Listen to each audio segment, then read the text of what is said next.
Na Bledu je danes potekal 17. vrh kmetijskih in živilskih podjetij. Prav veseli smo udeležbe, kajti prebili smo našo mejo 100 udeležencev, 130 jih je bilo. Poleg vabljenih predavateljev, ki so bili danes izjemni, popestrili so ne samo z novimi podatki, z analizami, kaj se dogaja v globalnem svetu, kakšni so trendi gibanja populacij, kako bo to vplivalo na trge, temveč tudi za tem, kar je v bistvu tudi rdeča nit današnjega dogodka. Kako biti in ostati v kondiciji? Samo kmetijstvo je pod hudim udarom klimatskih sprememb. Zelo težke čase preživlja tudi letos. Vendar se skuša prilagoditi, prilagajanje bo pa drago. In to kot potrošniki se tega moramo zavedati, ker bomo čez čas to morali tudi preko cene prehranskih produktov priznati. Kar se tiče pa prehranske industrije, ta pa je v nekem razcvetu, hitro raste, realizacija, raste dobiček in raste tudi izvozna usmerjenost. Imamo nekaj panog, ki so v letošnjem letu pozitivno eksplodirali navzgor. Najbolj izrazita je panoga mlečni proizvodi. Letos beležimo bistveno povečanje proizvodnje konzumnega mleka, 15% do sedaj, še večje povečanje proizvodnje fermentiranih proizvodov, ki so mogoče celo najpomembnejši, ker imajo najvišjo dodano vrednost. Letos je rast do tega trenutka 38%, pa tudi raste proizvodnja sira, masla in tako naprej. Dobre podatke dobivamo tudi iz vinarstva, dobivamo tudi zelo dosti novih ambicij z področja pekarstva, tako da je v industriji, prehranski industriji je prisoten optimizem in tisto, kar mi je posebej všeč. Vsi iščejo neke nove trge in nove proizvode. In eno in drugo je značilno za podjetja, ki so inovativna. We've seen a number of factors that are driving agricultural prices at the moment. There's a slowdown in population growth, which will continue into the future and actually even get stronger. We have seen a reduction in energy prices, which is quite important because this limits agricultural demand in the energy market. We also have very high stocks, particularly for maize, and even higher for wheat, which essentially keeps a lid on prices in the short term. And then we have an investment overhang from the boom years. So when prices were high between 2008 and 2012, farmers invested a lot in agriculture, and this additional investment is now producing new agricultural output, and farmers can produce at lower costs, and hence there's a lid on prices also from this side. At the same time, income growth in developing countries was not as rapid as it was in the 1990s and 2000s, and so this also limits demand, and at the same time we have a very skewed income distribution, so only few people actually benefited from higher growth, and so we have higher incomes on average, but still a very skewed income distribution, which essentially limits the potential for demand and hence price increases. So that means we probably have seen the bottom of prices, but going forward we do not expect a lot of price potential to the upside. Well, I was just sharing with the group, 5 characteristics I have found personally in leaders that I've been having the pleasure to meet in my life. First is that they fall in love with the future, so they fall in love with uncertainty. I mean, out there is kind of cold. It's more comfortable to be at home with my family, my people, my website, my product, but the opportunities out there. So I've seen, these leaders not being afraid about getting, into the future, so they fall in love with it. Talking about the future is not just, well, I don't know what's going to happen. No, I'm going to make things happen. So this one thing that I've seen with many leaders, so I recommend people to do it if they want to be leaders. The second concept is the visible hand. There was a theory about the invisible hand. It said, well, things happen to me, I cannot do anything about it. And now we're talking about the visible hand. There was Professor Chandler from Harvard Business School talking about, let's use the visible hand that we all have as executives and to make decisions and make things happen. I mean, not just let things happen to you, but make things happen to you. So come on, lead the world and have the visible hand. The third concept is self-leadership. A lot of times we talk about leading others, but it is said that the most difficult person to lead is yourself.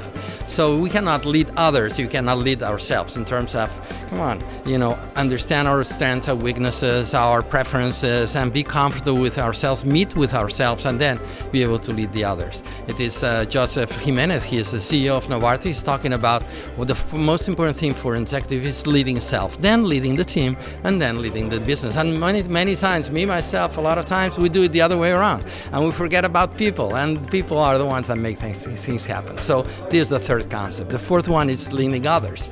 And certainly leading others, you are not a leader if you turn and you don't have followers. So it's about making them grow. It's about developing people. And I like to think about the sentence that once I read about, if you don't like developing people, don't stay in management because you're not going to be a leader. So leader is about leading others. So, I mean, that's very important. The fifth one is decision making.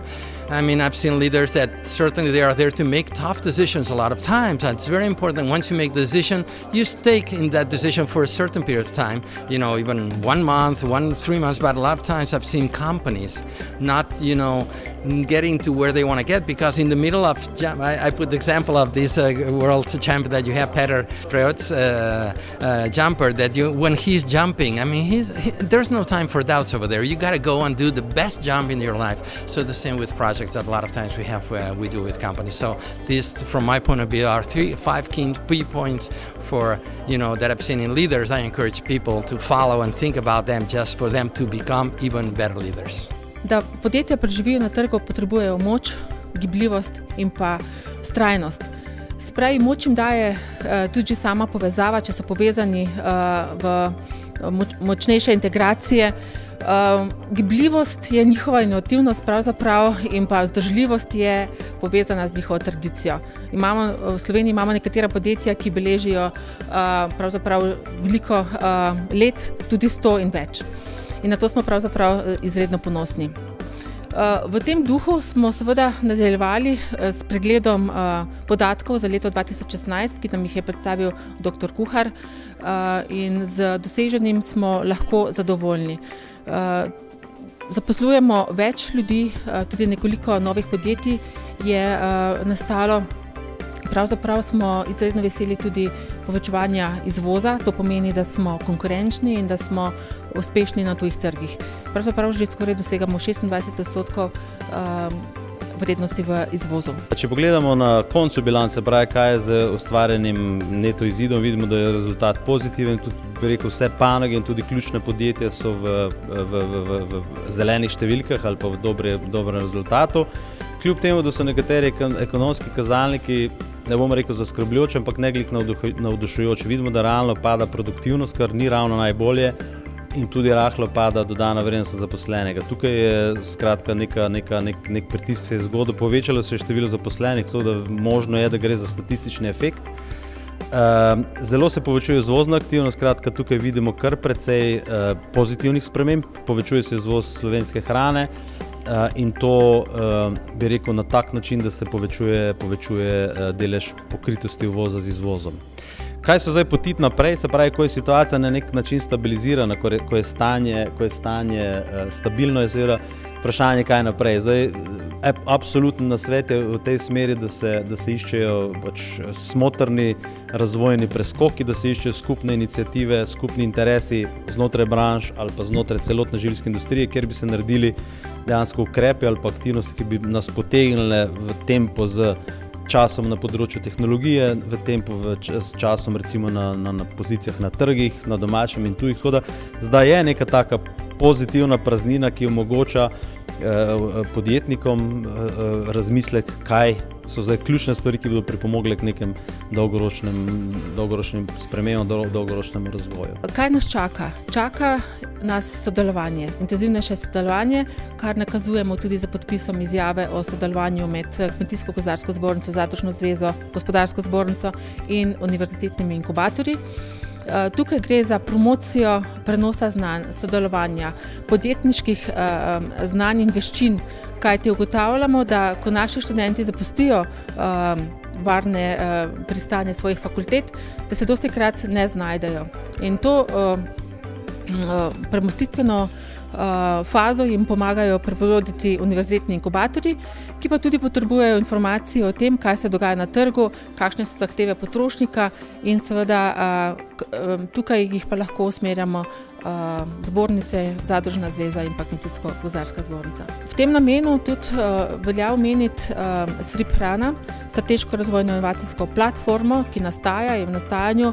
To je zadeva, ki ne nastane čez noč, ampak jo lahko gradimo z pozitivnim pristopom, kajti na eni strani imamo veliko ponudbo znanja, na drugi strani potrebe industrije in pogosto se zgodi, da se deležniki med sabo ne slišijo ali pa ne razumejo.